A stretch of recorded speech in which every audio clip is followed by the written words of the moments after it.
Assalamualaikum қазақ елі. Июль айының 10-ында бос жерге шылаушын жіберген болатынбыз. Қазір о шылаушындардың тығыздығын көрейік.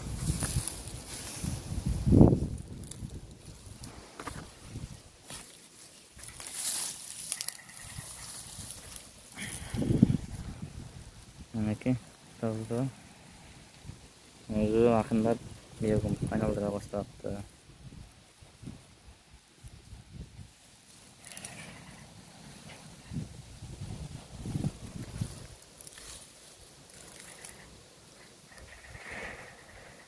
Daha bir yerim böyle.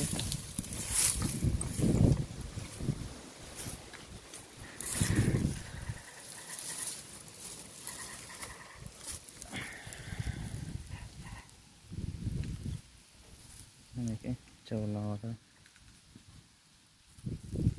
Күннен қашылды. Нәтиже жаман емес. Осындар көбейген.